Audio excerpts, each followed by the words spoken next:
Como voto, o ministro Ricardo Lewandowski. Presidente, cumprimento a todos, especialmente a doutora Cláudia Sampaio, que nos honra com a presença, cumprimento os advogados que se sucederam na tribuna. Eu farei um resumo do voto que trago por escrito, dizendo o seguinte, que neste recurso extraordinário são duas as teses que se encontram em discussão. Em primeiro lugar, a possibilidade do reconhecimento jurídico da união estável homoafetiva. Em segundo lugar, a possibilidade de reconhecimento jurídico de uniões estáveis concomitantes, pelo menos, como se enfatizou aqui, segundo os votos que estão se identificando, a meu ver, como talvez prevalentes, ao menos no que diz respeito a efeitos previdenciários. Com relação à primeira questão, ou seja, a possibilidade do reconhecimento jurídico da união estável homoafetiva, parece-me que não há nenhuma dúvida a respeito desta matéria, porque o Supremo Tribunal Federal, no julgamento da DPF 132 do Rio de Janeiro, já estabeleceu que nada impede a formação de família por pessoas do mesmo sexo. No caso concreto, no entanto, eu observo que o Tribunal de Justiça não negou esta possibilidade, ou seja, a união estável de pessoas do mesmo sexo. A relatora da apelação na Corte Sergipana estabeleceu com todas as letras o seguinte: não obstante a evolução das decisões prolatadas pelas Cortes Supremas no sentido de conferirem às relações entre pessoas do mesmo sexo status de união estável, com a possibilidade de produzir efeitos no universo jurídico, inclusive de gerarem direito à percepção de benefícios previdenciários por morte do companheiro, motivo diverso impede, no caso vertente, o reconhecimento da relação homoafetiva conforme requerido, qual seja, a existência de declaração judicial de união estável concomitante à vida entre o de cujus e a primeira apelante.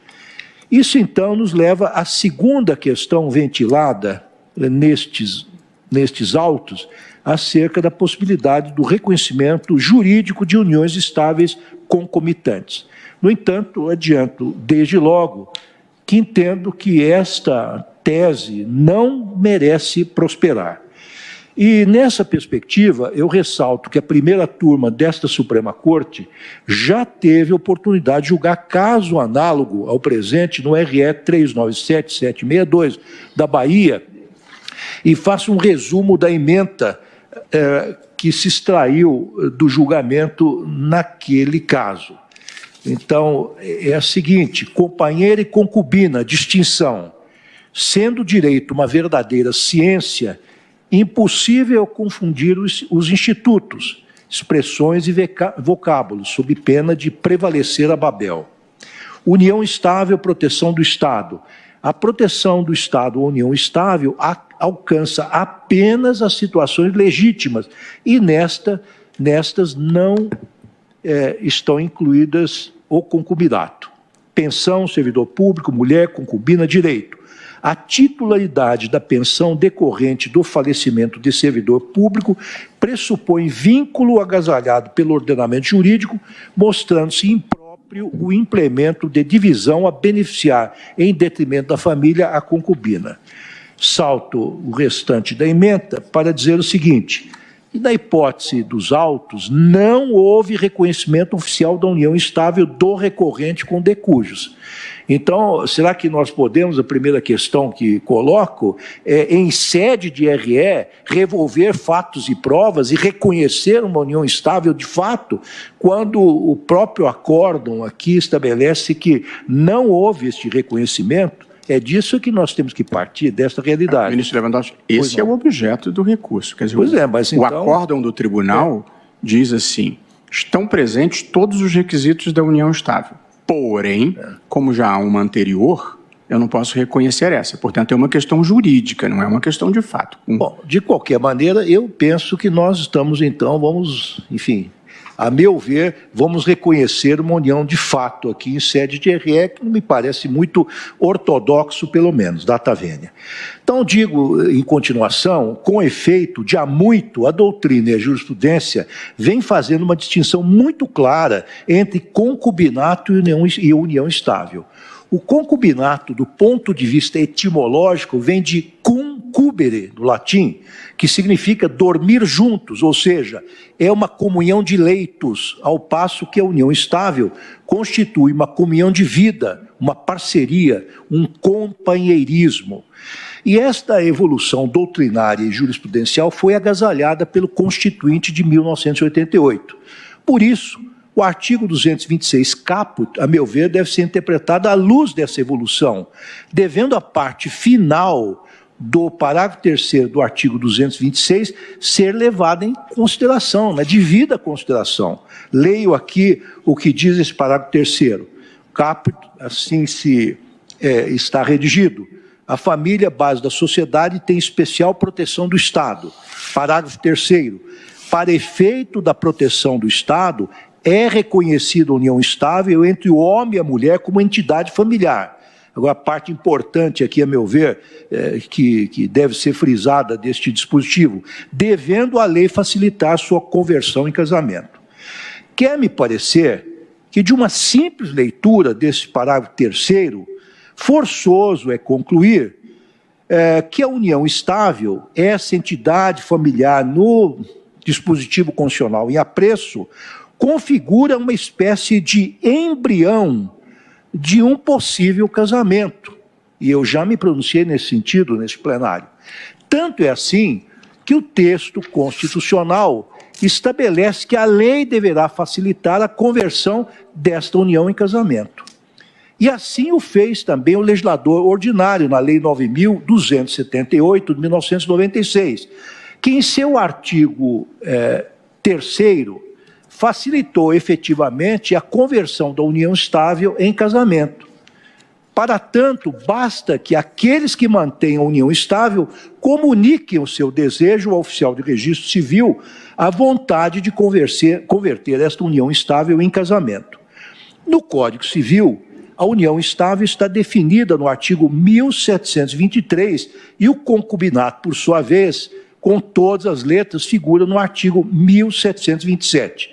Estabelecem os referidos artigos o seguinte: artigo 1723, é reconhecida como entidade familiar a união estável entre o homem e a mulher, configurada na convivência pública, insisto, da convivência pública, contínua e duradoura, estabelecida com o objetivo de constituição de família.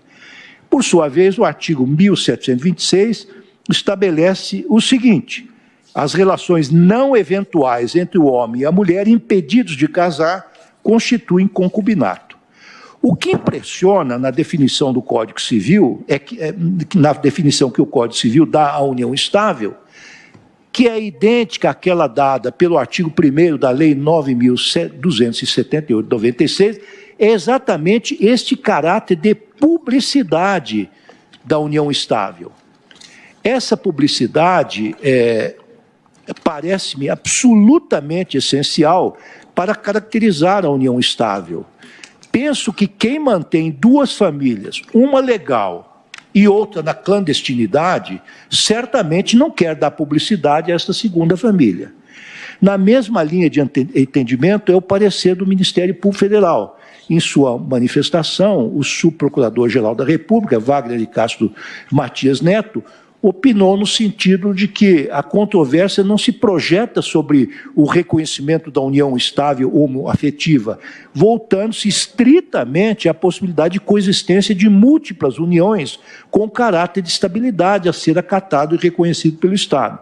Com efeito, na sistemática normativa atual, o casamento e a união estável, que se lhe equipara em direito e deveres, tem por substrato, entre outros princípios, a lealdade, incompatível com a existência de uniões plurimas.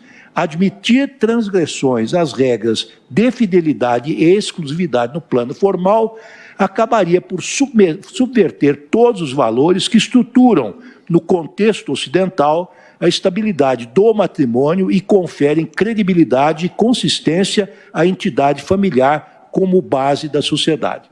Então, senhor presidente, insisto aqui, como já foi feito, inclusive pelo relator, ministro Alexandre de Moraes, não está em causa aqui a possibilidade de união homoafetiva, não está em causa a possibilidade de que essa união, inclusive, eventualmente se transforme num casamento. O que nós estamos discutindo aqui, primeiramente, é a publicidade desta união e a possibilidade de uniões plurimas. Quer dizer, é possível, então, deduzir direitos de uniões clandestinas plurimas e onerar o nosso já combalido, a nossa já combalida Previdência Social? Data vênia, parece-me que não. Então, senhor presidente, termino dizendo o seguinte: assim, ante a possibilidade de reconhecer-se como união estável a relação que o de cujos mantinha com o recorrente, fica prejudicada a análise dos consectários legais que o eventual reconhecimento traria. Então, senhor presidente, eu alinho-me ao substancioso voto proferido pelo relator, ministro Alexandre de Moraes, com a devida vênia da divergência, e nego o provimento ao presente recurso extraordinário. Agradeço, ministro Lewandowski.